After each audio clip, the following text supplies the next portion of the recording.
Bonjour les enfants, je suis heureux de vous retrouver, vous me voyez. Alors, avec vous, je vais continuer à parler de Moïse. Vous vous rappelez, Moïse sauver les eaux.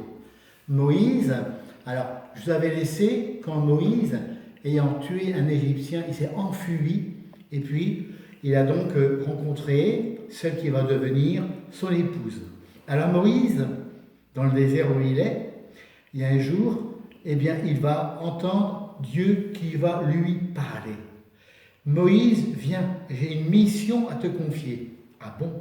Et voilà donc que Dieu va dire à Moïse, je sais, je connais la misère de mon peuple. Les Hébreux, ils sont écrasés par les Égyptiens. Je ne peux pas tolérer ça. Il faut que toi, Moïse, tu ailles voir le roi, le Pharaon, et que tu demandes à ce que les Hébreux soient libérés. Alors, Moïse, il va dire, tu crois que je vais y arriver? Oui, oui, oui, je ne sais pas parler. Tu as ton frère Aaron qui parlera en ton nom.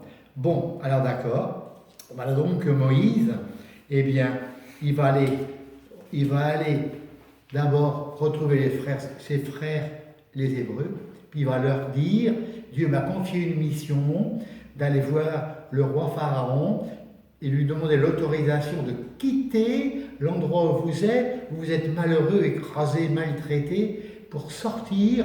Et Dieu m'a dit, tu as demandé que le peuple puisse sortir pour aller rendre un culte, comme en pèlerinage, pour prier Dieu. Alors voilà ce qui va se passer. Donc Moïse et Aaron, eh bien, ils vont aller voir le roi, le Pharaon, et lui demander, est-ce que tu nous permets d'aller célébrer une fête en l'honneur de notre Dieu? Le Pharaon va dire, bande de paresseux, vous voulez pas travailler avec nous, pas question, pas question. Puis il demande à ce moment-là à ceux qui encadrent les Hébreux de les faire travailler encore plus fort, encore plus fort. Alors, Moïse va dire à Dieu, tu vois, ce que tu me demandes, qu'est-ce que ça a comme conséquence? C'est que le Pharaon, il est en colère de ce qu'on lui demande. Alors, Dieu, il dit, tu vas voir. Il ne veut pas vous laisser sortir, tu vas voir. Et puis effectivement, Dieu va envoyer des fléaux sur la famille de Pharaon, sur son pays. Alors d'abord, par exemple, il va infecter l'eau du Nil, il va envoyer une invasion de grenouilles, des sauterelles, la grêle, plusieurs sortes d'épidémies. Et à chaque fois, le Pharaon dit non, non, non, non, non, non, non, non, vous sortirez pas, vous sortirez pas. Alors Dieu va faire souffrir encore plus les gens du Pharaon, les gens, il va finalement le faire mourir ses enfants. Grand fléau, mourir ses enfants. Alors à ce moment-là, Pharaon il dit, bon ben d'accord, je vous laisse partir parce que je ne peux pas supporter ça. Alors voilà ce qui va se passer. Eh bien, il va se passer qu'une nuit, alors Moïse va dire à tous les Hébreux, allez, on s'en va, Pharaon il nous donne l'autorisation. On y va, on y va. Alors dans la nuit, les Hébreux vont sortir, et puis ils vont avancer un peu dans le désert, et ils vont arriver presque à un bras de mer. Et alors qu'est-ce qui se passe? Le Pharaon, il se dit, oh j'ai fait une bêtise, allez, il faut que j'aille les chercher et qu'ils reviennent travailler pour moi. Alors il prend son char, il prend les cavaliers et il court derrière les Hébreux. Et les Hébreux, ils sont arrivés au bord de l'eau pour traverser l'eau et ils se rendent compte que derrière, les soldats, l'armée du Pharaon arrive. Alors ils ont peur. Puis ils reprochent à Moïse, qu'est-ce que tu as fait? On va être broyés par les soldats. Et alors Moïse dit, vous inquiétez pas, Dieu est avec nous. Il m'a dit, Dieu, je serai avec toi.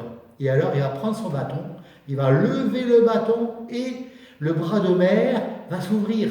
L'eau va comme une muraille, et puis il va y avoir un passage où les gens du peuple hébreu vont traverser. Ils vont traverser, et lorsqu'ils seront de l'autre côté, ayant traversé l'eau, l'armée du Pharaon va arriver, ils vont s'engager entre les murs de l'eau, et puis Moïse va relever son bâton, et l'eau va revenir et noyer eh bien, les soldats, l'armée du Pharaon. Alors vous voyez, ça c'est le passage de la mer Rouge. Ça c'est très très important. Moïse, le libérateur, qui a permis au peuple de faire un passage. Un passage. Et le mot, il veut dire Pâques, passage. Quand on fait Pâques, eh bien le mot Pâques veut nous aider à nous rappeler comment Moïse a aidé le peuple à traverser l'eau de la mer. Il a fait un passage. Voilà, ils sont libérés. Je vais m'arrêter là, parce que après, qu'est-ce qui va se passer de l'autre côté quand les peuples hébreux vont se trouver dans le désert tout seuls? Je m'arrête là. Alors, vous reviendrez demain, je vous dirai la suite. Dites-moi, vous avez regardé derrière moi, là, les beaux dessins qui sont là. Ils ont été réalisés par des enfants comme vous pour le fête de Pâques. Hein. Alors, si vous voulez, vous pouvez vous aussi réaliser des beaux dessins qui nous parlent de Pâques, de Jésus ressuscité. D'accord? Alors, je vous dis à demain.